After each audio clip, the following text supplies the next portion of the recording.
யோசிச்சு பாருங்க, கிட்டத்தட்ட 100 வருஷத்துக்கு முன்னாடி வந்த ஒரு சைலண்ட் ஃபிலிம் இன்னைக்கு நம்ம பார்க்குற சினிமாவே மொத்தமா மாத்திருச்சுன்னு சொன்னா நம்புவீங்களா? ஆமா, அது வெறும் ஒரு ப்ரோபகண்டா படமா தான் ஆரம்பிச்சது. ஆனா அதோட டெக்னிக்ஸ் உலகத்துல இருக்கிற எல்லா ஃபிலிம் மேக்கர்ஸ்க்கும் ஒரு பாடமாவே மாறிடுச்சு. வாங்க அந்த படத்தோட ரகசியங்களை நம்ம ஒன்னொன்னா பார்க்கலாம். சினிமா ஹிஸ்டரியிலேயே சில சீன்ஸ் நம்ம மனசை விட்டு போகாது இல்லையா? அதுல ஒண்ணுதான் இது. ஒரு அம்மா கையிலிருந்து நழுவி அந்த பெரிய முடிவே இல்லாத மாதிரி தெரியற படிக்கட்டுல ஒரு குழந்தையோட தள்ளுவண்டி உருண்டு ஓடுது. அடடா, அந்த காட்சியில அப்படி என்ன இருக்கு? ஏன் அது இன்னைக்கும் பேசப்படுது? அததான் நாம இப்ப பார்க்க போறோம். இந்த சீன் உங்களுக்கு எங்கேயோ பார்த்த மாதிரி ஒரு ஃபீல் கொடுக்குதா? கண்டிப்பா கொடுத்துருக்கோம். ஏன்னா நீங்க வேற ஏதாவது படத்துல இதே மாதிரி ஒரு மொமெண்ட்டை பார்த்திருக்க வாய்ப்பு அதிகம். அது ஒன்றும் கோஇன்சிடென்ஸ் கிடையாது. நீங்க பார்க்குற பெரிய பெரிய ஆக்ஷன் படங்கள்ல இருந்து காமெடியா இருக்கிற படங்கள் வரைக்கும், ஏன் நம்ம டிஸ்னி படங்கள்ல கூட இந்த சீனோட இன்ஃப்ளூயன்ஸை நீங்க பார்க்கலாம்.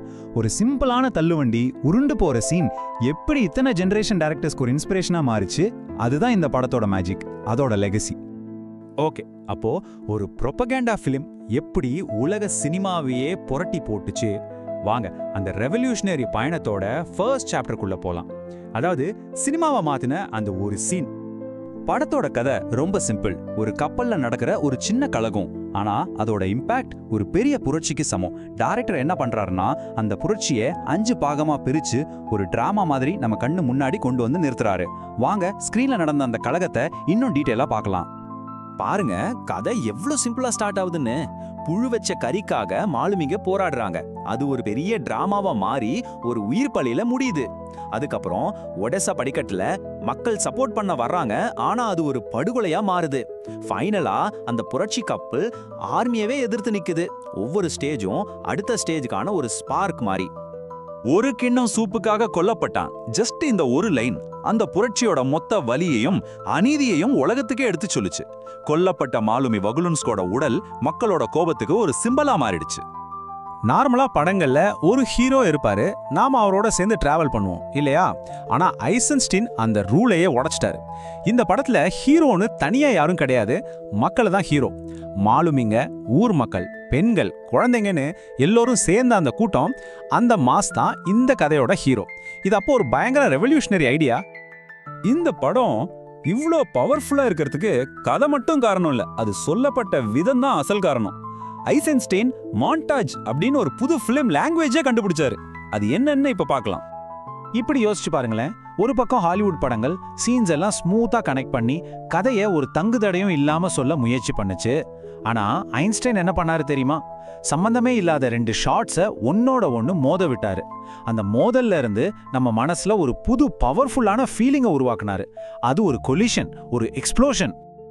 ஐன்ஸ்டீன் சொன்னாரு 1+1 = 3ன்னு. எப்படின்னு கேக்குறீங்களா? இப்ப பாருங்க, ஒரு ஷாட்ல ஒரு சோகமான முகத்தை காட்டுறோம், அடுத்த ஷாட்ல ஒரு கிண்ணம் சூப்பை காட்டுறோம். இப்ப இந்த ரெண்டையும் சேர்த்து பார்க்கும்போது உங்க மனசுல என்ன தோணுது? பசி. சோ முகம் 1, சூப் 1. ஆனா ரெண்டும் சேரும்போது வர்ற ஐடியா பசி. அது 3வது விஷயம். இதுதான் மாண்டேஜோட பேசிக் மேஜிக். ஐசன்ஸ்டீன் இதோட நிறுத்தல, இதை இன்னும் டீப்பா அனலைஸ் பண்ணாரு. ஷார்ட்ஸோட நீளத்தை வச்சு அது மெட்ரிக், ஷார்ட்ஸ்குள்ள இருக்கிற மூவ்மெண்ட்டை வச்சு அதை ரித்மிக், ஏன் அந்த ஷார்ட்டோட எமோஷனை வச்சு டோனல் கூட எடிட் பண்ண முடியும்னு காட்டினாரு. இந்த 5 மெத்தடும் ஒரு மியூசிக் கம்போசர் பலதல இன்ஸ்ட்ருமெண்ட்ஸை யூஸ் பண்ற மாதிரி ஒவ்வொன்றும் ஒரு குறிப்பிட்ட ஃபீலிங்கை நம்ம கிட்ட உருவாக்கும். சரி, இப்போ நம்ம பார்த்த டைப்ஸ்லயே ரொம்ப காம்ப்ளெக்ஸான இன்டெலெக்சுவல் மாண்டாஜ் எப்படி வேலை செய்யுதுன்னு ஒரு எக்ஸாம்பிள் பார்க்கலாம்.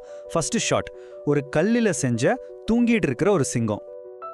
அடுத்த ஷாட் அதே மாதிரி ஒரு கல் சிங்கம் தான், ஆனா இது தூக்கத்துல இருந்து எழுந்திருக்குது. இப்போ உங்க மைண்ட்ல ஒரு ஸ்டோரி ஃபார்ம் ஆக ஆரம்பிக்குதா? 3வது ஷாட்ல ஒரு சிங்கம் கர்ஜிக்குது. இங்க நீங்க நோட் பண்ண வேண்டிய ஒரு முக்கியமான விஷயம் என்னன்னா, இது 3ம் ஒரே சிங்கம் கிடையாது, 3ம் வேற வேற சிலைகள். பாத்தீங்களா? தூங்குற சிங்கம், எழுந்திருக்கிற சிங்கம், கர்ஜிக்கிற சிங்கம், இந்த 3 தனித்தனி ஷாட்ஸும் சேர்ந்து நமக்கு என்ன சொல்லுது? மக்கள் விழிச்சிட்டாங்க, இப்ப கிளர்ச்சி செய்ய போறாங்கங்கிற ஒரு புது ஐடியாவை நம்ம மனசுல உருவாக்குது. இதுதான் இன்டெலெக்சுவல் மாண்டாஜோட பவர். வெறும் சீன்ஸை காட்டாம ஒரு ஐடியாவே உருவாக்குறது. ஐன்ஸ்டீனோட இந்த டெக்னிக்ஸ் எல்லாம் வெறும் தியரியோட நின்னுடல, அது இன்னைக்கு வரைக்கும் நம்ம சினிமாவை ஷேப் பண்ணிட்டு இருக்கு. இந்த படத்தோட இம்பாக்ட் எப்படி காலத்தை கடந்து நிக்குதுன்னு பார்க்கலாம். 75 இது வெறும் ஒரு நம்பர் கிடையாது. இந்த படத்தோட மொத்த ரன் டைமே வெறும் 75 நிமிஷம் தான். யோசிச்சு பாருங்க, இன்னைக்கு வர்ற ஒரு பெரிய படத்தோட இன்டர்வல் டைம் கூட இது இல்ல. ஆனா இந்த 75 நிமிஷம் அடுத்த 100 வருஷ சினிமாவுக்கான ரூல் புக்கையே எழுதுச்சு. இங்க ஒரு சர்ப்ரைசிங்கான விஷயம் இருக்கு. படத்துல காட்டின அந்த ஒடெசா படிக்கட்டு படுகொலை உண்மையில அப்படி நடக்கவே இல்ல. அது டைரக்டரோட கற்பனை. ஆனா அவர் அதை ஷூட் பண்ண விதம் அவ்வளோ ரியலா இருந்துச்சுன்னா இன்னைக்கு வரைக்கும் நிறைய பேர் அது ஒரு வரலாற்று உண்மைனே நம்புறாங்க. இதுதான் ஆர்ட்டோட பவர். உண்மையை விட பவர்ஃபுல்லான ஒரு எமோஷனல் ட்ரூத்தை உருவாக்குறது.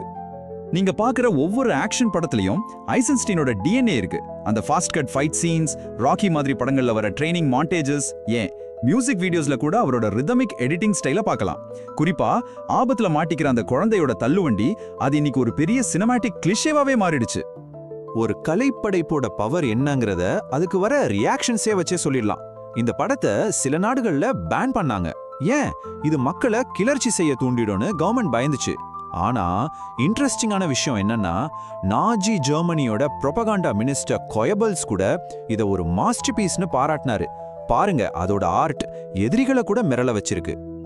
ஃபேமஸ் கிரிட்டிக் ரோஜர் ஈபர்ட் இத ரொம்ப அழகா சொன்னாரு.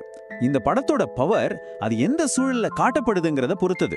எல்லாம் அமைதியா இருக்கிற ஒரு காலத்துல இது ஒரு கியூரியோசிட்டி. ஆனா தியனன்மென் ஸ்கொயர் மாதிரி ஒரு புரட்சி நேரத்துல இது ஒரு பெரிய தீப்பொறியா இருந்திருக்கும்னு சொன்னாரு.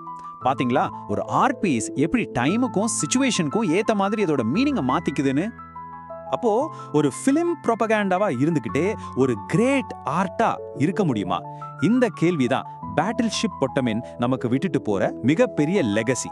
கலைங்கிறது வெறும் என்டர்டெயின்மெண்டா இல்ல சமூகத்தையே மாத்தக்கூடிய ஒரு பவர்ஃபுல் வெப்பனா? நீங்க என்ன நினைக்கிறீங்க?